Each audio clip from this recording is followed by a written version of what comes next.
జిల్లాలో ఆ మాజీ ఎమ్మెల్యే చర్యలు వైసీపీకి తలనొప్పిగా తయారయ్యాయి. ప్రతి అంశాన్ని అనుకూలంగా మలుచుకునేందుకు అల్లర్లకు పాల్పడుతున్నారన్న విమర్శలు ఉన్నాయి. తన అరాచకాలు అకృత్యాలతో కేసుల్లో చిక్కుకొని విలవిలలాడుతున్నారు. దురుసు ప్రవర్తన, దుందుడుకు చర్యలతో కష్టాలు కొని తెచ్చుకుంటున్నారు. పోలీసులు నోటీసులు ఇచ్చినా విచారణకు హాజరు కాకుండా తప్పించుకొని తిరిగే పరిస్థితి వచ్చింది. ఇంతకీ ఎవరా నేత, ఏ నియోజకవర్గం, ఆయనపై ఉన్న కేసులేంటి? తోపుదుర్తి ప్రకాష్ రెడ్డి ఉమ్మడి అనంతపురం జిల్లా వైసీపీలో అత్యంత వివాదాస్పద నేత. 2019లో రాప్తాడు నుంచి ఫ్యాన్ పార్టీ ఎమ్మెల్యే ప్రాతినిధ్యం వహించారు. అధికారంలో ఉన్నప్పుడు ఏది చేసినా చెల్లిపోయింది. కూటమి పాలనలో తోకజాడిస్తే కట్ చేస్తారని తెలుసు. అయినా చీటికి మాటికి టీడీపీ క్యాడర్పై కయ్యానికి కాలు తవ్వుతున్నారు. ఏదో ఒక గొడవ చేయనిదే నిద్రపట్టదేమో. కేసులు వెంటాడుతున్నా తన దుందుడుకు చర్యలు ఆపటం లేదు. శవ రాజకీయాలు చేయటంలో దిట్ట. ఏదైనా ఘటన జరిగితే రాజకీయ రంగు పులిమి లబ్ధి పొందాలనుకునే క్రమంలో అతి చేస్తూ అభాసు పాలవుతున్నారు. పోలీసుల విధులకు ఆటంకం కలిగించారనే ఆరోపణలపై సత్యసాయిలో తోపుదుర్తి ప్రకాష్ రెడ్డిపై కేసు నమోదైంది.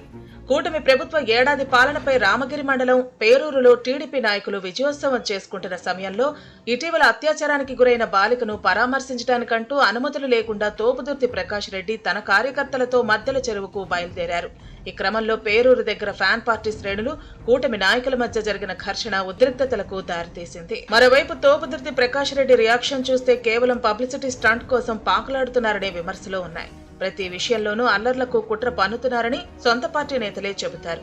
కుంటి మధ్య హెలికాప్టర్ ఘటనలో ఇప్పటికే 100 మందికి పైగా వైసీపీ కార్యకర్తలపై కేసులు నమోదైన విషయాన్ని గుర్తు చేస్తున్నారు.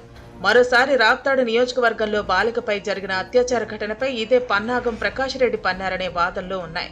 రామగిరి మండలం పేరూరు బాలికపై అత్యాచారాన్ని సీరియస్ గా తీసుకున్న ప్రభుత్వం కఠిన చర్యలు తీసుకోవాలని పోలీసులను ఆదేశించింది. ఈ కేసుతో ప్రమేయం ఉందన్న ఆరోపణలపై 16 మందిని పోలీసులు అరెస్టు చేశారు.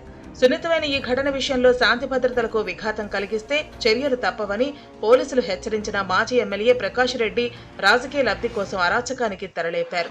బాధిత కుటుంబాన్ని పరామర్శించే నెపంతో నియోజకవర్గంలో రాజకీయ కుట్రకు తెరలేపి చివరికి కేసు నమోదవడంతో చిక్కుల్లో పడ్డారు. ఈ కేసులో నిందితులను అరెస్టు చేసిన తర్వాత కూడా చలో పేరూరు అంటూ వైసీపీ శ్రేణులతో కలిసి బల ప్రదర్శనకు దిగాలని ప్రయత్నిస్తే పోలీసులు తమదైన స్టైల్లో చెక్ పెట్టారు. పేరూరు వెళ్లే క్రమంలో మాజీ మంత్రులు మేరుగు నాగార్జున, శైలజనాథ్, మాజీ ఎమ్మెల్యే ప్రకాష్ రెడ్డిని మద్దెల చెరువు గ్రామంలో పోలీసులు అడ్డుకున్నారు. ప్రశాంతంగా ఉన్న నియోజకవర్గంలో శాంతి భద్రతల సమస్య సృష్టించవద్దంటూ వైసీపీ నేతలను పోలీసులు సున్నితంగానే హెచ్చరించారు.